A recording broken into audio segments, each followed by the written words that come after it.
The University of Johannesburg is hosting the second annual Combating Corruption Summit. Now, this is corruption and fraud continue to erode South Africa's economy and the social fabric. Now, from the 3rd to the 5th of September, UJ's Office of the General Counsel is hosting the second annual Combating Corruption Summit in Auckland Park. Let's now cross live to our anchor, Mbali Thethani, who is standing by with some views from some of those around her on the problem of corruption in South Africa and whether or not such gatherings are not just talk shops. Mbali, of course, where you are, there would be strong views, one can imagine, given the seriousness of the corruption problem in South Africa.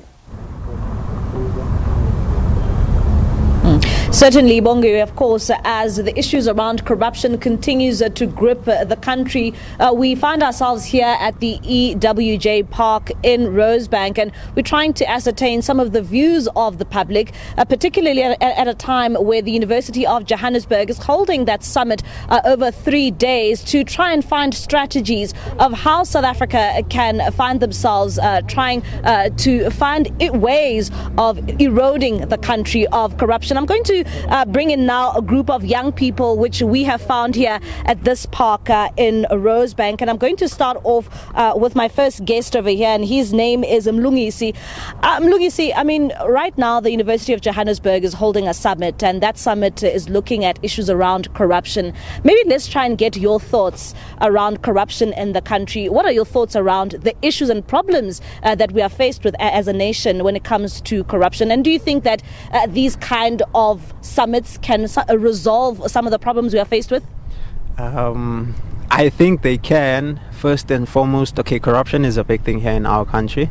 It always starts hierarchy, top levels. So we all know where basically, or could say, majority of corruption starts from. It's based on money, people, all with money basically. So yeah, it won't stop unless there's basically people that put a stop to it, could say whistleblowers for that case. So yeah, that's the only way corruption could stop for me.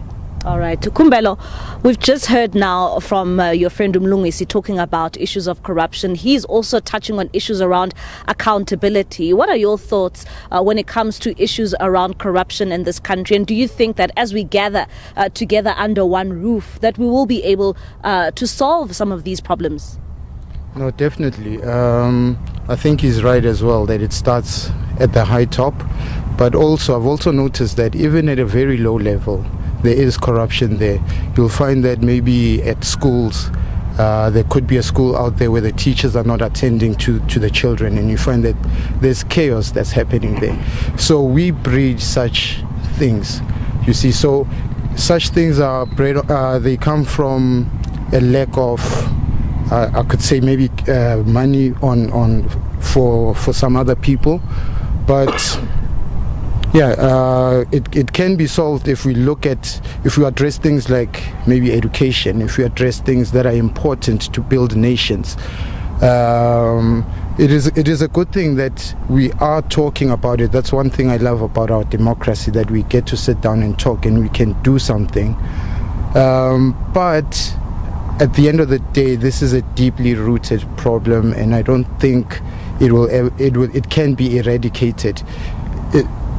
Taking action is a good thing, and we can wipe it out here and there, but it is something that has always been there, and I think it will stick around for quite some time. Thank you so much, Kumbelo. I'm going to bring in now another guest here, Ndogozo. Ndogozo, we've heard some of the views from Kumbelo and Mlungisi when it comes to issues of corruption. We've seen recently in the news issues of corruption being brought under the spotlight, with allegations being leveled by KZN Police Commissioner Nhlanhla Mkhwanazi to the police force and to the judiciary in our country.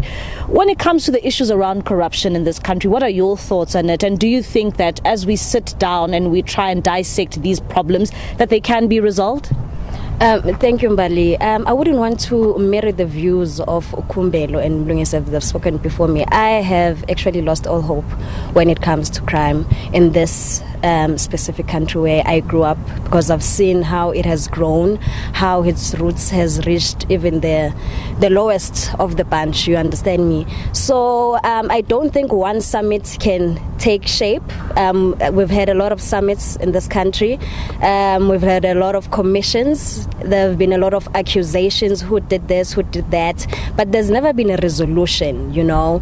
And a resolution, even if it was resolved, but it was never driven down to the masses to say, we resolved it, now going forward, we are going to mitigate it this way or that way. So I'm sorry, but hey, I don't think so. We are in a dark space.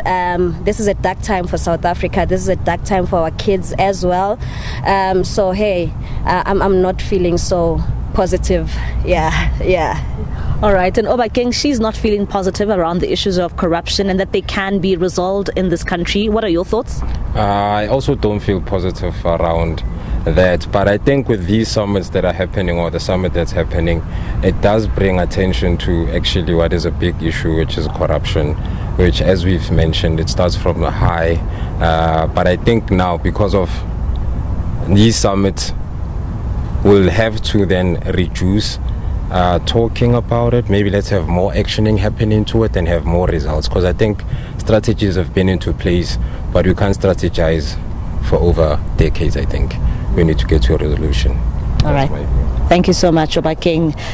Those are some of the mixed views, Bongiwe, that we are getting here on the ground in Rosebank from these young people. And of course, some saying that, well, as we continue to have some of these summits, they can resolve the issues we are faced with as a country.